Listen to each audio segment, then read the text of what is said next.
सुप्रभात बच्चों।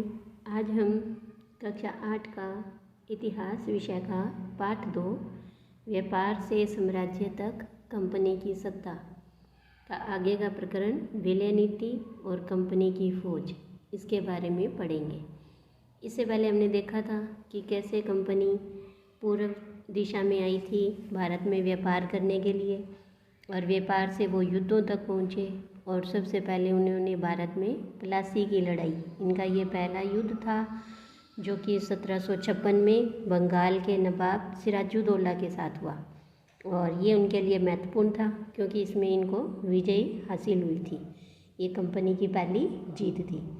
अब क्या हुआ, कंपनी का शासन है वो धीरे धीरे फैलने लगा और उन्होंने स्थानीय रियासतों को अपनी कंपनी में मिलाना शुरू किया।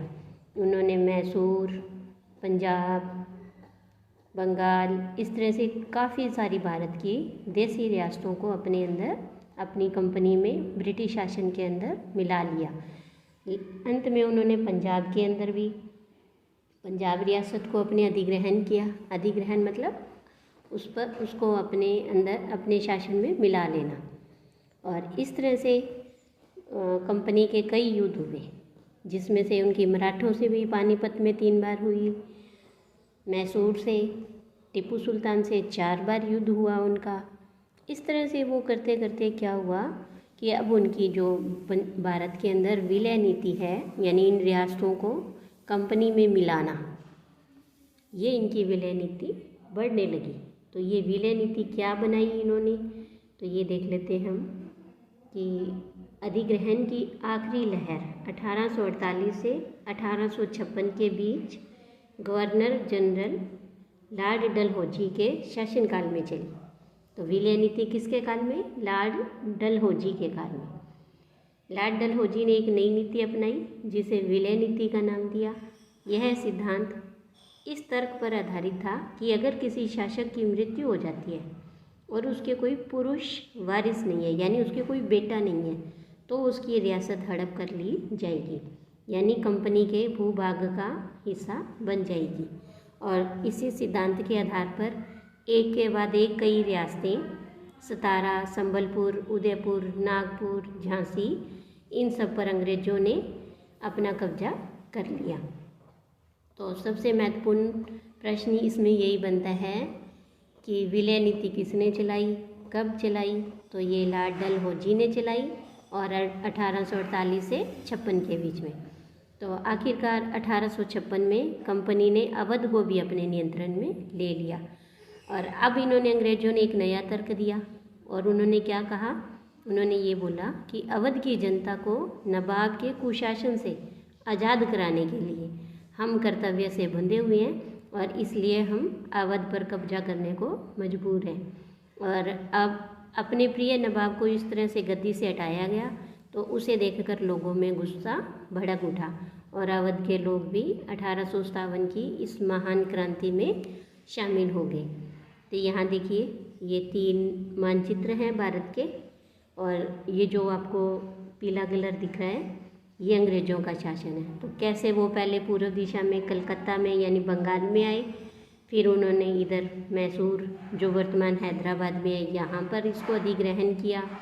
फिर ये ऐसे करते करते, और ये इस दूसरे चित्र में देखिए कि यहाँ से ऐसे मैसूर, हैदराबाद, मुंबई, मद्रास, ऐसे करते करते बिहार, यहाँ सब पूरे आधे से ज़्यादा भारत पर इन्होंने अपना शासन स्थापित किया।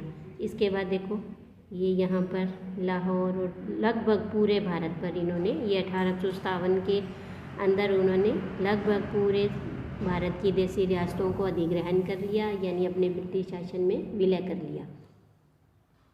इसके बाद देखिए कि नए शासन की स्थापना कि गवर्नर जनरल वारेन हेस्टिंग्स उन बहुत सारे महत्वपूर्ण व्यक्तियों में था जिन्होंने कंपनी की ताकत फैलाने में अहम भूमिका अदा की। यानी कई गवर्नर जनरल आए और उन्होंने कंपनी की ताकत फैलाई, और उनमें से एक और महत्वपूर्ण गवर्नर जनरल था वारेन हेस्टिंग्स।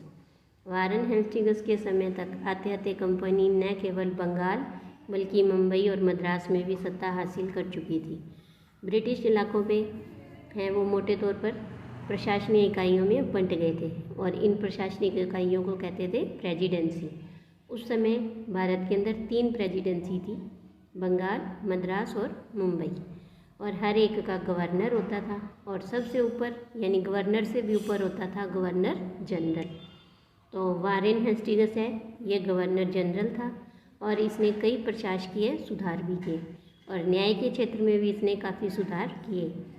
तो 1772 में एक नई व्यवस्था स्थापित की, न्याय व्यवस्था, और ये नए न्याय व्यवस्था किसने स्थापित की थी? वारेन हेस्टिंग्स ने।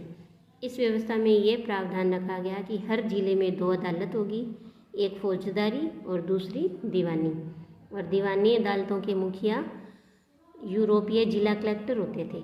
मौलवी और हिंदू ये पंडित उनके लिए भारतीय कानूनों की व्याख्या करते थे, और फौजदारी अदालतें अभी भी काजी और मुफ्ती के ही अंतर्गत आती थी, लेकिन वे भी कलेक्टर की निगरानी में ही काम करते थे। तो काजी एक जज होता है, न्यायाधीश, और मुफ्ती ये मुस्लिम समुदाय का एक न्यायविद जो यानी कानून को जानता है और उनकी व्याख्या करता है। काजी इसी व्याख्या के आधार पर फैसले सुनाता है, यानी मुफ्ती को हम आम भाषा में वकील और काजी को हम जज बोल सकते हैं। और महाभियोग क्या होता है?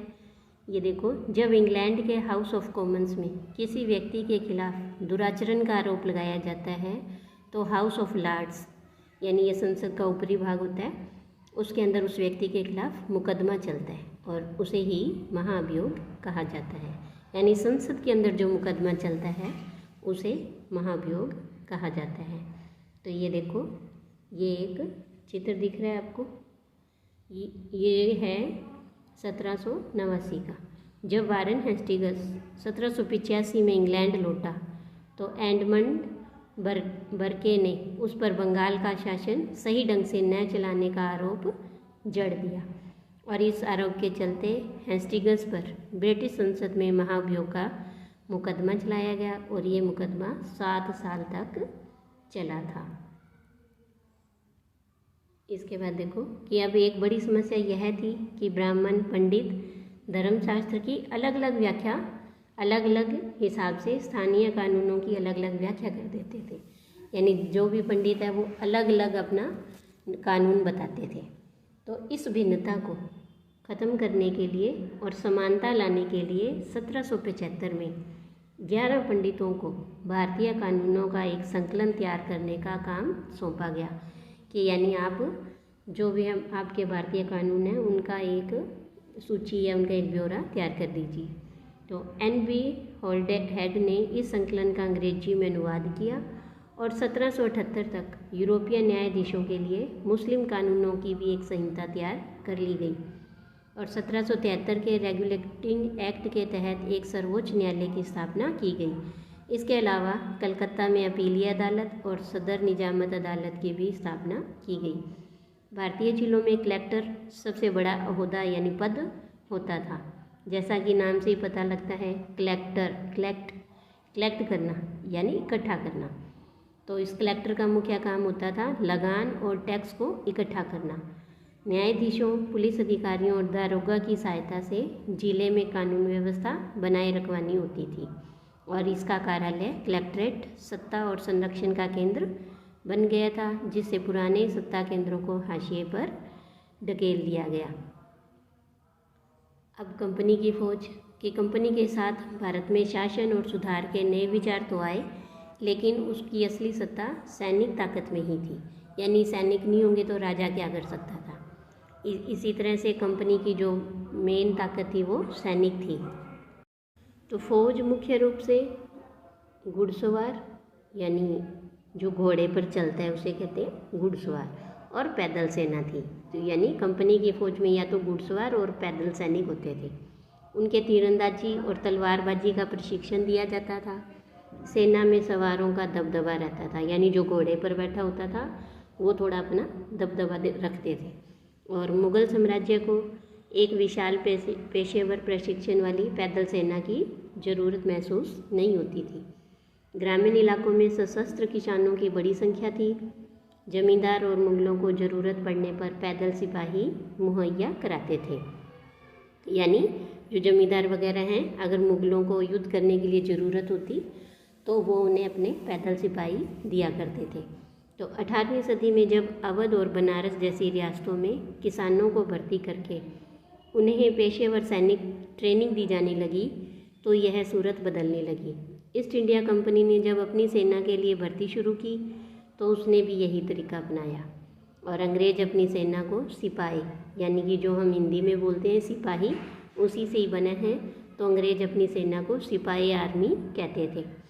1820 के दशक से जैसे जैसे युद्ध तकनीक बदलने लगी, कंपनी की सेना में घुड़सवार टुकड़ियों की ज़रूरत अब कम होती गई और इसकी वजह यह थी कि ब्रिटिश साम्राज्य है वो बर्मा, अफ़गानिस्तान और मिस्र में भी लड़ रहा था, जहाँ सिपाही मस्केट होती है, एक जो पैदल सैनिक होते हैं उनके पास एक बड़ी सी बंदूक होती है, उसे बोलते हैं, और मैचलॉक से लैस होते थे।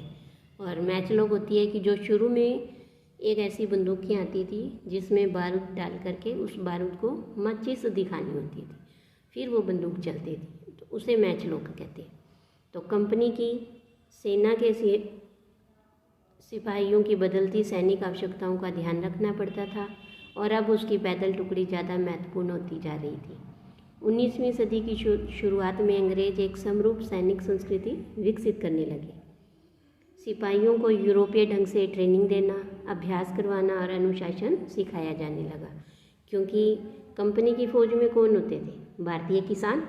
इसलिए अब उन्हें ये सारे अंग्रेजी तौर तरीके, अनुशासन और ये ट्रेनिंग वगैरह दी जाने लगी। अब उनका जीवन पहले से भी ज़्यादा नियंत्रित हो गया। इस कोशिश में कभी कभी समस्याएं भी आ जाती थी, क्योंकि पेशेवर सिपाहियों की सेना खड़ा करने के चक्कर में अंग्रेज कई बार जाति और समुदाय की भावनाओं को नज़रअंदाज कर देते थे। यानी अंग्रेज़ों को ये रहता था कि बस हमारे जो सिपाही हैं वो एकदम फुल ट्रेंड, तो इस चक्कर में क्या होता था कि वो कई बार जाति और समुदाय की ध्यान रखना भूल जाते थे। तो भला लोग अपनी जातीय और धार्मिक भावनाओं को इतनी आसानी से कैसे छोड़ सकते थे? क्या वे खुद को अपने समुदायों का सदस्य मानने की बजाय सिर्फ सिपाही मान सकते थे? नहीं। तो उस समय सिपाही क्या महसूस करते थे? वे अपने जीवन, अपनी पहचान, यानी कि वे कौन हैं, इस बात के एहसास में जो बदलाव आ रहे थे, उनको सिपाहियों ने किस तरह देखा? यानी कि सिपाही अपने आप को ये सोचने लगे कि हम क्या सिर्फ अंग्रेज़ों के सिपाही हैं, सिर्फ एक छोटे से सैनिक हैं। तो इस तरह से उनके साथ जो उनके जीवन में बदलाव आ रहा था, तो वो उसको गंभीरता से ले रहे थे। और इन्हीं सिपाहियों की सोच के कारण, इनके विचार के कारण 1857 का विद्रोह है वो हमें, उस विद्रोह के अंदर इन सैनिकों का विद्रोह भी हमें दिखाई देगा, और ये सब चीज़ें हम बाद में देखेंगे। तो निष्कर्ष अब हम ये निष्कर्ष निकाल सकते हैं कि ईस्ट इंडिया कंपनी की कैसे एक व्यापारिक कंपनी से बढ़ते बढ़ते एक भौगोलिक औपनिवेशिक शक्ति बन गई। औपनिवेशिक होते कि एक सत्ता द्वारा या एक ताकतवर देश द्वारा दूसरे कमज़ोर देश के ऊपर अपना शासन थोपना, अपनी नीतियाँ अपनाना, ज़बरदस्ती अपने मन माने ढंग से उसके ऊपर अपना राज चलाना, उसे औपनिवेशिक कहते हैं। तो कैसे ईस्ट इंडिया कंपनी भारत में व्यापार करने आई और कैसे उन्होंने अपने नियमों को, कानूनों को देसी रियासतों पर, शासकों पर थोपा और वो एक औपनिवेशिक शक्ति बन गई। 19वीं सदी की शुरुआत में नई भाप तकनीक आने से यह प्रक्रिया और तेज हो गई, क्योंकि जब ईस्ट इंडिया कंपनी हिंद महासागर से होते हुए भारत में आई थी समुद्री मार्ग से, तब उन्हें यहाँ पहुँचने में 6 से 8 महीने का समय लगता था। लेकिन जैसे ही भाप के इंजन का आविष्कार हुआ तो भाप से चलने वाले जहाज़ों ने यह यात्रा सिर्फ 3 हफ्तों में ही समेट दी। यानी 6 से 8 महीने वाला जो समय था वो अब 20 से 25 दिनों के अंदर होने लगा। तो क्या होगा? तो इसके बाद तो ज़्यादा से ज़्यादा अंग्रेज और उनके परिवार अब भारत जैसे दूर देशों में आने लगे। तो 1857 तक भारतीय उपमहाद्वीप के 63% भूभाग पर और 78% आबादी पर कंपनी का सीधा शासन स्थापित हो गया था, और देश के शेष भूभाग पर और आबादी पर कंपनी का अप्रत्यक्ष प्रभाव था। इस प्रकार व्यावहारिक स्तर पर ईस्ट इंडिया कंपनी पूरे भारत को अपने नियंत्रण में ले चुकी थी। तो ये देख लेते हैं कि जब भारत पर ब्रिटिश ईस्ट इंडिया कंपनी का शासन चल रहा था तो उस समय दूसरी जगह क्या हो रहा था। तो दक्षिण अफ्रीका में दास व्यापार। तो डच व्यापारी 17वीं सदी में दक्षिण अफ्रीका पहुँचे। जल्द ही दास व्यापार शुरू हो गया था वहाँ पर। लोगों को बंधक बनाना और जंजीरों में बांधकर इन दासों को बाज़ारों में बेचा जाने लगा। 1834 में दास प्रथा के अंत के समय दक्षिणी अफ्रीका के दक्षिणी सिरे पर स्थित केप में निजी स्वामित्व में दासों की संख्या 36,774 हो गई थी। और 1824 में कैप आने वाले एक यात्री ने वहां होने वाली नीलामी का आंखों देखा ब्यौरा प्रस्तुत किया था। उसने क्या कहा कि यह मालूम होने पर कि पशुओं और कृषि उत्पादों की नीलामी होने वाली है तो हमने भी अपनी गाड़ी नए बैल खरीदने के लिए वहां रोक ली। नीलामी के माल में एक स्त्री दास थी वो जो, और उसके 3 बच्चे भी थे। किसानों ने पशुओं के समान ही उन्हें परखा और उन्हें अलग अलग खरीदारों को बेच दिया, यानी स्त्री को किसी और को और बच्चों को किसी और को। तो माँ ने चिंता, वेदना और आंसू भरी आंखों से बच्चों की तरफ देखा। दुखी बच्चे भी अपनी माँ बाप से चिपक गए क्योंकि उन्हें पता था कि अब हम अलग अलग होने वाले हैं, बिछुड़ने वाले हैं। तो यह जो दृश्य था वो दिल को पिघलाने वाला था। और इसके विपरीत जो उधर खरीदने वाले थे या जो ये सब चीज़ें देख रहे थे दर्शक, उनके चेहरे हंसते हुए और असंवेदनशील थे, यानी उनके अंदर मानवीय भावनाएं नहीं थी, वो तो खुश हो रहे थे। तो इस तरह से हमने ये देखा कि कैसे ईस्ट इंडिया कंपनी भारत में बंगाल में व्यापार करने आई और कैसे वो व्यापार से युद्धों तक पहुंची और अपने शासन को उसने कैसे फैलाया और किस तरह से उसने विलय नीति, अधिग्रहण करना और देसी रियासतों को इन नीतियों के द्वारा पूरे अपने कंपनी के साम्राज्य में मिला लिया। और इस तरह से 1857 तक लगभग पूरे भारत पर ब्रिटिश ईस्ट इंडिया कंपनी की सत्ता स्थापित हो चुकी थी। धन्यवाद बच्चों।